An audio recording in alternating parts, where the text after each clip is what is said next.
आज हुआ है यहाँ सरकार में, जी, उस सरकार में 4 चीज़ें मेन हुई हैं।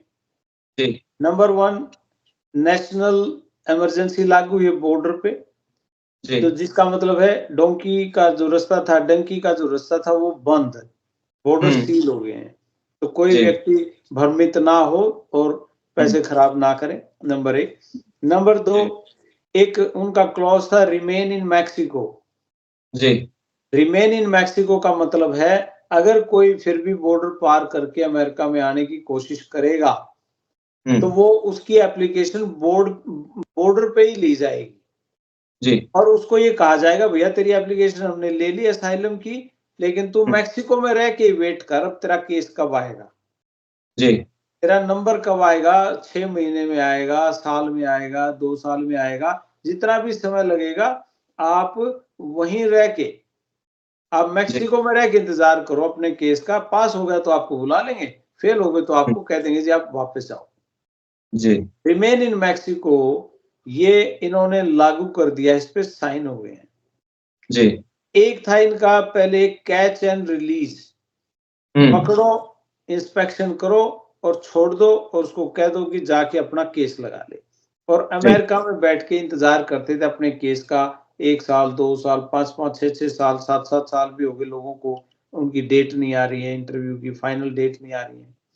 जी, उस पे इन्होंने बैन लगा दिया कि कैच एंड रिलीज़ का मसला ही खत्म कर दिया, कोई कैच नहीं, कोई रिलीज़ नहीं। बाहर जी, ही रहो, मेक्सिको बॉर्डर पे ही कह दिया कि भई यहीं रुको, वहीं अपने हुँ, टेंट गाड़ लो, जो मर्ज़ी करो, मर्ज़ी तुम्हारी। जी, लेकिन हम अपने घर में नहीं घुसने देंगे, ये। बिल्कुल। और हुँ, चौथा इन्होंने कहा कि जी बर्थ राइट जो सिटीज़नशिप की का यहाँ कांसेप्ट था, किसी का हुँ, बच्चा अमेरिका की धरती पे अगर पैदा हुआ, तो वो उसको ऑटोमैटिकली सिटीज़न बन जाता था वो। जी, इल्लीगल है पेरेंट्स, हुँ, कोई टूरिस्ट वीज़ा पे आए, कोई स्टडी वीज़ा पे आए और बच्चा और उनका स्टे यहाँ 6 महीने का था और वहाँ साल हो गया उनको रहते और बच्चा यहाँ हो गया। जी, तो लोग ये कर लेते थे कई बार कि भई बच्चा अमेरिका में पैदा कर लो, सिटीज़न हो गया और उसके बाद हुँ, बच्चे को लेके वापस चले गए, पासपोर्ट बनवा लेंगे बच्चे का, कि बच्चा जी, जब 18 साल का होगा, तो वो हमारा अप्लाई कर देगा, तो माँ-बाप का ग्रीन कार्ड बच्चे के थ्रू हो जाएगा। ऐसा जी, करते थे बहुत लोग।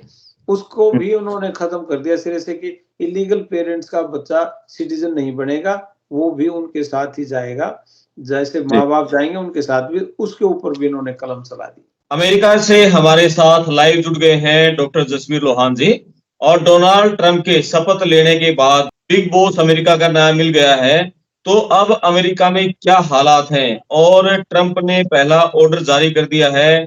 दक्षिण अमेरिका में वहां सुरक्षा बढ़ा दी है, वहां सेना भेज दी है, यानी अवैध घुसपैठियों की एंट्री में बहुत कई फैसले पहले दिन ही ले लिए हैं। 12 फैसले हो चुके हैं वहां अभी तक जब हम ये वीडियो रिकॉर्ड कर रहे हैं। तो अभी अमेरिका के क्या हालात हैं? क्या वहाँ लोगों के मन में क्या चल रहा है? जो लोग H-1B वीज़ा पर हैं, उनके मन में क्या है? अवैध घुसपैठियों को लेकर क्या वहाँ रहने वाला है? तो डॉक्टर जसबीर जी से लाइव पूछेंगे कि किस तरह का माहौल है। जी, डॉक्टर साहब नमस्कार सर। नमस्कार जी, कृपाल जी और आपके सभी श्रोताओं को मेरी नमस्ते, राम राम। जी, अमेरिका में जितनी उत्सुकता लोगों में ट्रंप के शपथ ग्रहण समारोह को लेकर थी, उससे ज़्यादा मुझे लग रहा है कहीं इंडिया में थी। यहाँ सभी टेलीविज़न पर बिल्कुल लाइव चल रहा था और खूब लोग देख रहे हैं, टेलीविज़न पर, सोशल मीडिया पर। किस तरह का माहौल सर, ट्रंप बड़े मजबूत होकर दूसरी बार राष्ट्रपति बने हैं? अमेरिका का जब प्रेज़िडेंट कोई बनता है ना जी, तो उसको इस नज़र से देखा जाता है कि वो अमेरिका का ही नहीं, पूरी दुनिया का प्रेज़िडेंट बना हो। जी, क्योंकि वो वर्ल्ड पावर है, तो उनकी प्रेज़िडेंट बनने से, किसी भी व्यक्ति के यहाँ प्रेज़िडेंट बनने से बहुत से आंकड़े, बहुत बहुत से आकलन लगाए जाते हैं कि अब इस देश का क्या होगा, इस देश के साथ क्या होगा, कैसे क्या सिचुएशन रहेगी, किसकी इकोनॉमी ऊपर जाएगी, किसके नीचे आएगी, ट्रेडिंग कैसे होगी, व्यापार किसके साथ ठीक होंगे, किसके साथ गलत होंगे।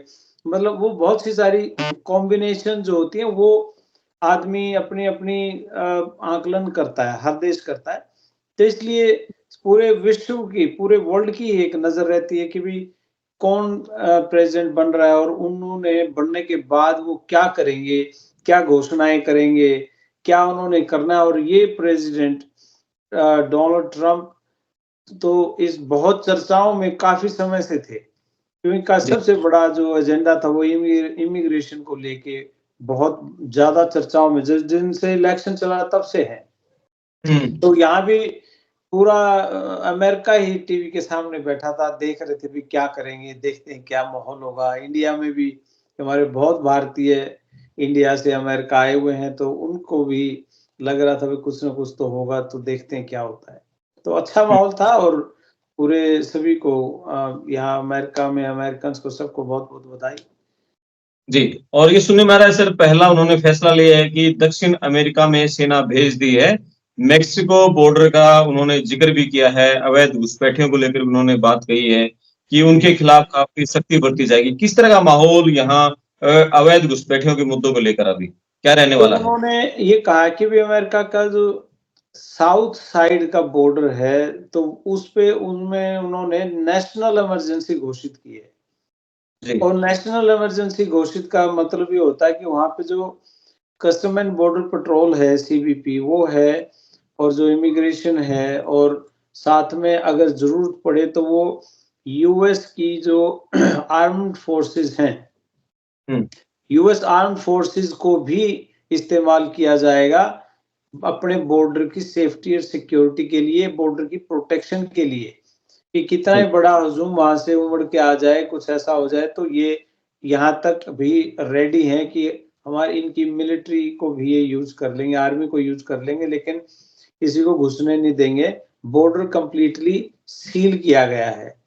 तो ये जी, नेशनल इमरजेंसी उन्होंने लागू की है, और यहाँ तक ये कहा कि भई अगर ज़रूरत पड़ी तो डिटेंशन सेंटर जो आर्मी के जो कैंप्स हैं, उनको भी डिटेंशन सेंटर के तौर पे यूज़ कर सकते हैं, और हुँ, हो सका तो आर्मी के जहाज़ भी यूज़ कर लेंगे उनको डिपोर्ट करने के लिए जो अंदर हैं।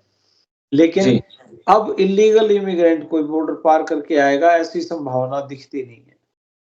जी, तो सर जो लोग ऑलरेडी पहले एंट्री कर चुके हैं हाँ। और जो अभी कैंपों में हैं, उनको जी। लेकर क्या कुछ है अभी वो क्या स्थिति है? देखो, आज की मैं आपको बताता हूँ, आज सुबह जैसे बहुत से लोग जो बॉर्डर पार कर रहे थे, हुँ, और वहाँ पे एक सीबीपी का जो कस्टम एंड बॉर्डर पेट्रोल का एक ऐप भी बना हुआ था कि उस ऐप पे सारे अपने पासपोर्ट की डिटेल, अपनी डिटेल, किस देश से आए, कैसे क्या हुआ, तो वो सारे उस पे अपलोड करते थे ताकि प्रोसेस फास्टर हो जाए, पता लग जाए कौन कहाँ से आया है, तो उनको फिर राउट करते थे। वो उसको बोलते थे भी कैच एंड रिलीज़। पहले हुँ, पकड़ो, फिर उनकी वो इंटरव्यू लो, इंस्पेक्शन करो, फिर छोड़ो, और फिर वो अपना केस लड़ता था व्यक्ति। जी, आज जब वो कर रहे थे और ये आदेश पास हुए, उन्होंने शपथ ली, उसके तुरंत बाद जितने वहाँ थे, वो ऐप बैन कर दिया, वो ऐप कैंसल हो गया उसी दौरान। हुँ, किसी ने इन्फॉर्मेशन आधी चढ़ाई, किसी ने नहीं चढ़ाई, वो ऐप जो था वो बैन हो गया, वो कैंसल हो गया, और वो कैंसल होते ही वो सारे के सारे लोगों को वापस भेज दिया, भई नहीं आने ओके, देंगे। और हुँ, कुछ लोग ऐसे भी थे जिनकी ऑलरेडी इंस्पेक्शन का टाइम फिक्स हो गया था, भाई आपकी इंस्पेक्शन इतने बजे है। हुँ, वो भी सारी अपॉइंटमेंट्स कैंसल होगी, जी, फिर वो भी वापस जाओ। अब हुँ, जो कैंप में लोग कुछ ऐसे हैं, अगर उनकी बहुत ज़्यादा सख्ती हुई और मान लिया उनके वहीं पे ही इंटरव्यू में उनके केस अगर उन्होंने रिजेक्ट कर दिए, हुँ, तो वहीं से उनको डिपोर्ट करेंगे। जी, अब जो लोग यूएस में ऑलरेडी एंटर कर चुके, हुँ, और जिनको 2-4 महीने हो गए, साल हो गया, जैसे इस तरह के भी बहुत लोग हैं, और जी, हम तो सिर्फ़ भारतीयों को सोच रहे हैं। हुँ, भारतीयों का नंबर तो इतना सा मिलेगा, लेकिन इसके अलावा जो दूसरे कंट्रीज़ के लोग हैं, मेक्सिको है, इधर अल साल्वाडोर है, ग्वाटेमाला है, पनामा है, और बहुत से यहाँ छोटे-छोटे साउथ अमेरिका के कंट्रीज़ हैं। हुँ, उनके तो हमारे अगर 20-30 हज़ार, 50 हज़ार आए होंगे, तो उनके तो लाखों में हैं। जी, लाखों में लोग आते हैं उनके, बहुत यूँ भर-भर के। हुँ, यूँ 10,000 आज आए, 5 कल आए, 20 आए, 25,000 ऐसी तादाद में लोग आते हैं उनके तो। तो जी, और उनमें बहुत से लोग ऐसे भी आए जो हार्डकोर क्रिमिनल्स थे, गैंग के मेंबर्स थे, तो उनको ये लगता है, भई हमारे यहाँ देश में आके भी इस तरह की घटनाएँ बढ़ रही हैं, भई गैंग्स बढ़ रही हैं, मार-पिटाई बढ़ रही है, कोई लूट-खसोट बढ़ रही है, कुछ ऐसा तो माहौल सेफ नहीं है, हमारी कम्युनिटीज़ जो हैं यहाँ अमेरिका में वो सेफ फील नहीं कर रही हैं। उसके जी। चलते इन्होंने बॉर्डर को सील किया कि अब नहीं आने देंगे और हुँ, इसको बाहर करो भी जो भी है। तो जी। इस तरह का ये सारा माहौल यहाँ पे इन्होंने किया हुआ है, तो ऐसा हुआ है। जो लोग पहले यहाँ आए हुए हैं और हुँ, उनके केस पास नहीं हुए और डिपोर्टेशन लग गई है। हुँ, लेकिन डिपोर्टेशन लगने के बावजूद भी वो यहीं रह के कोई लीगल काम कर रहा है, कैश में काम कर रहा है। ऐसा अगर कोई पकड़ में आया, रेड मार रहे हैं वो हर जगह। जी। तो आज भी रेड मारी गई हैं। तो ऐसी रेड्स में के दौरान अगर कोई पकड़ा जाता तो वो सर्टेनली आपके पास काम करने की परमिशन नहीं है और आप काम करते पकड़े जाते हो तो फिर डेफिनिटली आपको पकड़ के रिपोर्ट करेंगे क्योंकि ओके, इलीगल एक्टिविटी है। हाँ जी। जी। क्या और सर जी, जो जो डंकी से गए हुए हैं और जिनको ज़मानत मिल गई, काम करने की परमिशन, उनको कोई दिक्कत नहीं है? उनको कोई दिक्कत नहीं, वो तो मैं पढ़ रहा था कहीं कि भई आपके पास आपका लीगल ऑथराइज़ेशन है, काम करने की आपको परमिशन मिली हुई है। जी, तो कर रहे हैं, उनका कोर्ट में केस चल रहा है। अगर वो कोर्ट का जो फैसला होगा, वो फैसले के बाद जो जैसा फैसला होगा उस हिसाब से उनको करना पड़ेगा। जी, हाँ, अदरवाइज़ उनको कोई दिक्कत नहीं, वो तो ठीक-ठाक कोई भाई हमारा ट्रक चला रहा है, कोई स्टोर चला रहा है, कोई और व्यापार कोई कर रहा है, तो वो तो उनको परमिशन मिली हुई है, वो करेंगे वो। जी। उन पे कोई और सर दिक्कत नहीं। हाँ, कोई माइनर क्राइम अगर कर देता है ऐसा कोई व्यक्ति, हुँ, मार-पिटाई है, कोई ऐसी कोई छेड़खानी है, कोई आपस में एक-दूसरे के साथ आजकल हो जाते हैं झगड़े, उनमें है, कोई शराब पी के गाड़ी चला रहा है, ऐसी अगर कोई चीज़ हुई, ऐसी हरकतों को किसी को भी ये बर्दाश्त नहीं करेंगे, बहाना ढूँढेंगे और बिल्कुल बाहर फेंक देंगे। जी। और एक बात और कही सर डोनाल्ड ट्रंप ने अपने शपथ ग्रहण समारोह के बाद कि एजुकेशन में भी हम दोबारा अमेरिका फर्स्ट की पॉलिसी अपनाई जाएगी। तो इसका क्या मतलब माने जो फॉरेन से बच्चे F1 वीज़ा पर आते हैं, स्टडी वीज़ा पर, उनके लिए अब आगे किस तरह का माहौल रहेगा? वो तो पहले भी था कर्मपाल जी क्योंकि देखिए इनके यहाँ के बच्चे हैं, वो तो डोमेस्टिक स्टूडेंट हैं। हुँ, डोमेस्टिक टैलेंट है इनका जो जितने वो पढ़ते हैं वो वैसे रूटीन में अमेरिकन बच्चे जो है वो बहुत ज़्यादा पढ़ते नहीं है। अब यूनिवर्सिटीज़ में आप देख लो तो अगर हमारी 50 लोगों की क्लास होगी, कई जगह तो मैं आपको बता दूँ कुछ यूनिवर्सिटीज़ तो ऐसी हैं जिसमें अगर कंप्यूटर साइंस में 40 बच्चों की क्लास है तो उसमें 25 अपने बैठे हैं, गोल्डन टाइम के बच्चे बैठे हैं 25। जी। तो पूरी क्लास ही अपनी समझ लो, उसमें 5-7 होंगे अलग-अलग कंट्रीज़ के और 2-4 अमेरिका के होंगे। जी। तो इनका प्रयास है कि हमारे बच्चे हायर एजुकेशन में जाएँ या तो उनका लोन सस्ता करें, हुँ, या तो उनकी पढ़ाई की जो फीसें बहुत कम करें या वो फ्री में करें तब कोई पढ़े। तो जी। यहाँ के बच्चे तो अपना प्लस 2 की, बीए की ज़्यादा से ज़्यादा उसके बाद ये सोचते हैं भई महँगी पढ़ाई है, क्यों इतना खर्चा किया या लोन लेना पड़ेगा, तो वो पढ़ाई नहीं करते। जी। हमारे वाले लोग हैं वो पढ़ाई के बिना उनको तो बिल्कुल ही मतलब रोटी हज़म नहीं होती हमें तो। जी, हमारे जी, बच्चे जी। जब तक नहीं पढ़ लेते तो हम तो टिकते नहीं हैं। बिल्कुल, तो क्या सिस्टम है सर इनका यहाँ के लोकल लोगों का? यहाँ तो जैसे बहुत लोग अमीर बहुत हैं, जैसे अमेरिका में कहते हैं, तो फिर उनको फीस भरने में क्या दिक्कत है? क्यों नहीं हायर एजुकेशन ले पाते वो? देखो जी बड़ा करियर सिस्टम है इनका, चाहे कोई कितना अमीर हो, कितना ही कुछ हो, हुँ, 18 साल की उम्र के बाद गोरे अपने बच्चे को कह देते हैं भई अपना कमा और खा। ओके, ऐश करनी तो अपने पैसे से कर, अपना नौकरी जी, कर, खा कमा ऐश कर। हुँ, अपनी पढ़ाई करनी है, अपने लोन ले, पढ़ाई कर, तनख्वाह ले, अपनी नौकरी कर, तनख्वाह ले, अपना लोन पाड़, जी, अपना लोन खुद उतार। हुँ। ये ज़िम्मेदारी देते हैं अगले को कि अपना काम करके करना सीखो। चाहे कोई लखपति, करोड़पति बाप है, वो भी बेटों को फीस देखो, नहीं देते 18 के हर बाद। तरह के हैं, कई पेरेंट्स होते भी होंगे ऐसे कि भई जो बच्चे को कह दें कि जी, चलो हम लोन ले लेते हुए सीधा कर रहे हैं। लेकिन ये एक उनको सिखाने का तरीका भी है कि आप ज़िम्मेदारी कल सीखते हो। कल्चर है वहाँ की ये। कल्चर है यहाँ का, आप ज़िम्मेदारी देते हैं उसको। जी, तो बच्चा अगर कोई अपनी बहुत ज़्यादा वो कर रहा है, मैं तो ऐसे ही करूँगा जैसे अपने यहाँ कर लेते हैं कई बच्चे। तो कह भी देते हैं कि भैया ऐसा है 18 साल का हो गया, इस घर में तेरा आखिरी जन्मदिन है, तू बाहर जाके रह अब कहीं, हमारे घर रहना तो फिर किराया दे। जी, बिल्कुल, ताकि बिल्कुल। पता लगता है, ये तो यहाँ की कल्चर ही है। जी, लेकिन तो सर स्टूडेंट कम्युनिटी, हाँ जी। जी, तो सर जो बच्चे फ़ॉरेन से खासकर हम बात करें इंडिया से यूएसए में पढ़ने के लिए जो इच्छुक हैं, हर साल खूब वहाँ बच्चों के एडमिशन हो रहे हैं, उसमें कोई कमी तो नहीं आएगी? उनके लिए कोई दिक्कत तो नहीं है? देखिए, मेरा आकलन तो ये है, मैं रिपोर्ट भी पढ़ रहा था कि जो करंट सिचुएशन है, उसमें पिछले 2 साल से हुँ, भारतीय बच्चों को सबसे ज़्यादा, पूरे दुनिया में सबसे ज़्यादा वीज़ा भारतीय बच्चों को मिले। ओके। और उसमें उससे पहले चाइना को सबसे ज़्यादा वीज़ा मिलते थे। जी। अब यहाँ पे जितने लोग बाहर से पढ़ने आए हुए हैं, इंटरनेशनल स्टूडेंट्स, हुँ, उनमें हर चौथा बच्चा भारतीय है। जी। ये हमारे लिए बहुत बड़ी बात है। हुँ, और अब आगे चल के जो मुझे लग रहा है, वो ये भी लग रहा है कि भी जैसे चाइना के साथ थोड़ा-सा मनमुटाव है इनका, जी। वो हुँ, वो तो जग ज़ाहिर है। जी। मुस्लिम कंट्रीज़, जो मुस्लिम डोमिनेटेड कंट्रीज़ हैं, उनको ये वैसे ही बैन कर रहे हैं। हुँ, तो बहुत ज़्यादा रिस्ट्रिक्शंस होंगी। जी। तो बचा कौन? भारतीय।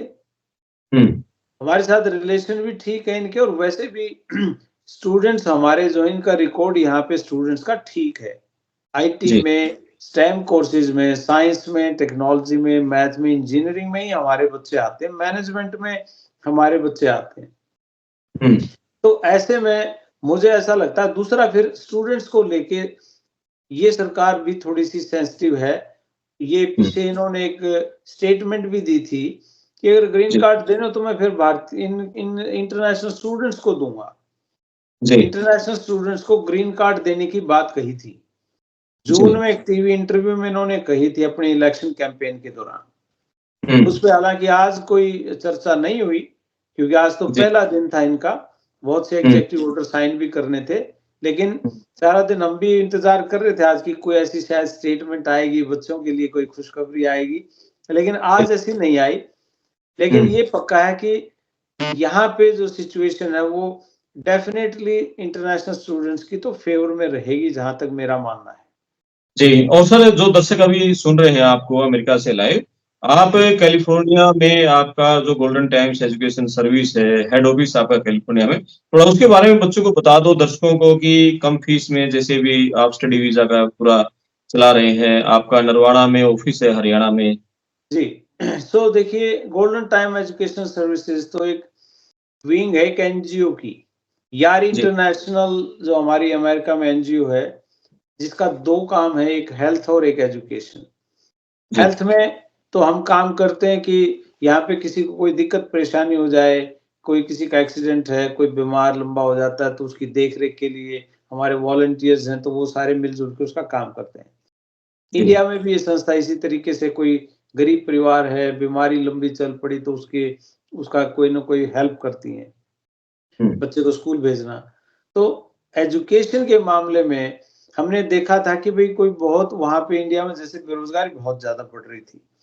तो जी, उसका ये एक इलाज निकाला था इस चीज़ का कि किस तरीके से हम हमारे बच्चों को एंटरप्रेन्योर बनाएँ। हमारे हुँ, बच्चों को एक साधन संपन्न बनाने के लिए उनको नौकर नहीं मालिक बनाना मकसद। रणबीर लोहान जी हमेशा कहते हैं जी, कि मकसद हमारा बच्चों को नौकर नहीं मालिक बनाना मकसद है, और वो मालिक तभी बनते हैं जब वो अच्छी डिग्रियाँ अच्छी यूनिवर्सिटी से पढ़ के, हुँ, अगर आगे चल के वो खुद का अपने व्यापार करें, बिज़नेस करें, तब वो जी, एंटरप्रेन्योर बनते हैं, तब वो मालिक बनते हैं। तो बिल्कुल। गोल्डन टाइम एजुकेशन सर्विसेज़ का ये मिशन है, कम से कम पैसे में, बहुत हुँ, सस्ते दामों में बच्चा यहाँ पहुँच जाए, और वीज़ा लगने तक तो उसका लगता ही कुछ नहीं। जी, तो ऐसे में कोई व्यक्ति, गरीब परिवार भी अगर उसमें थोड़ा-सा चांस ले लेता है, तो अगर बहुत बच्चे ऑलमोस्ट 400 से ज़्यादा आंकड़ा पार कर गया, पिछले हुँ, 1.5 साल में जो बच्चे अमेरिका पहुँचे हैं, और वो बच्चे यहाँ पे बहुत अच्छे से, बहुत मैं उनको बधाई देता हूँ, उनके पेरेंट्स को भी, उन बच्चों को भी, अच्छी मेहनत करके अपना आगे बढ़ रहे हैं, दिन-रात आगे बढ़ रहे हैं वो बच्चे, और बधाई के पात्र हैं। तो ये विज़न है, ये मिशन है गोल्डन टाइम्स एजुकेशनल सर्विसेज़ का। जो यार इंटरनेशनल की एक विंग है। जी। तो सर जो बच्चे अभी स्टडी वीजा के थ्रू अमेरिका जाने के इच्छुक हैं, अभी जिन्होंने लास्ट ईयर +2 किए हैं या बैचलर किया है, मास्टर किया है और उनका वीजा का प्रोसेस इंटरव्यू से पहले जो 4 फीस हमने सुनी है जो पे करनी होती है, वो कितना करीब लाख रुपए के आसपास कितना खर्चा रहता है? थोड़ा बताओ आप दर्शकों आप को। देख लो उसमें आपके जो सर्विस फीस है वो 30,500 समथिंग है, मतलब $350 है। जी, $185 उनके लगते हैं, 15,500 बनते हैं। अब डॉलर का रेट बढ़ गया तो शायद थोड़े से और बढ़ जाएँगे। तो जी, वो एम्बेसी की फीस है। हुँ, बाकी आपकी एप्लीकेशन प्रोसेसिंग फीस है। जी, तो ये मिला के कोई बहुत ज़्यादा नहीं बनता। तो जी, आप देख लो, मतलब कितना हुआ ये 15 और 45 15 और 30 कितने हुए? 45? जी, 45 और 35 कितने हुए? जी, 80-85,000 हुए। तो जी, मेन खर्चा यही है, और उसके बाद फिर जो थर्ड पार्टी है वो लेते हैं, अगर नहीं तो बच्चा आप भी खुद से कर सकता है अगर करना चाहे। जी, तो बिल्कुल। ये बहुत मिनिमम है, इतने में मतलब पूरे इंडिया में इससे सस्ती हुँ, सर्विसेज़ कहीं नहीं है, कि जी, आप चांस लेना चाहते हो, आप चांस ले सकते हो। बिल्कुल। तो इससे बढ़िया तो मुझे कोई चीज़ लगती नहीं, इन हुँ, कंपैरिज़न टू अदर कंट्री। दूसरे देशों में अगर करते हैं तो वो पहले ही 15-20 लाख रुपए, 25 लाख रुपए तक आपको जमा करवाने पड़ते हैं, फिर बात बनती है। और बिल्कुल। अमेरिका का करते हैं, तो अमेरिका के लिए तो बहुत लोग इसी बात के 5 लाख, 10 लाख, 20 लाख, 15, पता नहीं जहाँ जैसा मुँह दिखता है वैसा ही थप्पड़ मारते हैं। तो हुँ, बहुत इस चीज़ में तो बहुत गदर मचा हुआ है। तो जी, उसके चलते हमने ये एक एक प्रोजेक्ट हमारा चलाया था एनजीओ का, हुँ, जिसके चलते नो प्रॉफिट नो लॉस पे हम करते हैं। तो ये है। बिल्कुल। बहुत धन्यवाद डॉक्टर साहब और अमेरिका से लाइव अपडेट लगातार हम आपसे जुड़ते रहेंगे और जो बच्चे गोल्डन टाइम से डॉक्टर साहब की जो एनजीओ के थ्रू अमेरिका स्टडी वीजा पर जाना चाहते हैं, आपको नीचे पट्टी पर नंबर मिल जाएगा। आप उस नंबर पर संपर्क करके और आप भी अपने बच्चों को अमेरिका भेजें और डॉक्टर साहब ने जैसा बताया कि अमेरिका में बच्चों के लिए बहुत अच्छे मौके हैं, लेकिन जो इलीगल रूप से हैं, उनके लिए वहाँ अभी फ्यूचर में परेशानियाँ आने वाली हैं। बहुत धन्यवाद डॉक्टर साहब आपका। Thank you sir. Thank you ji. नमस्कार। Thank you. नमस्कार। नमस्कार।